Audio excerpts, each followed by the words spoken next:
రాష్ట్రంలో single use ప్లాస్టిక్పై నిషేధం ఉందని, క్షేత్రస్థాయిలో అది సరిగా అమలు జరగడం లేదని AP deputy CM Pawan Kalyan పేర్కొన్నారు. ప్లాస్టిక్ నిషేధంపై గుంటూరు పశ్చిమ ఎమ్మెల్యే గల్లా మాధవి ప్రశ్నకు పవన్ కళ్యాణ్ సమాధానం ఇచ్చారు.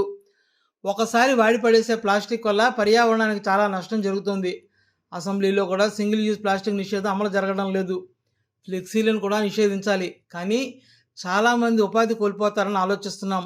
బయోడిగ్రేడబుల్ ఫ్లెక్సీలు ఏర్పాటు చేయాలని సూచిస్తున్నాం. ప్లాస్టిక్ నిషేధంపై రాష్ట్ర వ్యాప్తంగా ప్రజలకు అవగాహన కల్పిస్తామని పవన్ కళ్యాణ్ పేర్కొన్నారు. ఏపీ పొల్యూషన్ కంట్రోల్ బోర్డు ద్వారా ఆంధ్రప్రదేశ్ ప్రభుత్వం ఒకేసారి మాత్రం వినియోగించే సింగిల్ యూజ్ ప్లాస్టిక్లు బదులుగా పర్యావరణ అనుకూల ప్రత్యామ్నాయాల వినియోగాన్ని ప్రోత్సహించాలని భాగస్వామ్య శాఖలన్నింటినీ ఆదేశించింది. అలాగే రాష్ట్ర ప్రభుత్వం సర్క్యులర్ ఎకానమీ కార్యక్రమాల్లో భాగంగా రాష్ట్రంలో ప్రాంతాల వారీగా సర్క్యులర్ ఎకానమీ పార్క్స్ని ఏర్పాటు చేయాలని ప్రతిపాదించింది. అందులో ప్లాస్టిక్ రీసైక్లింగ్ యూనిట్లు కూడా ప్రోత్సహించడం అయింది.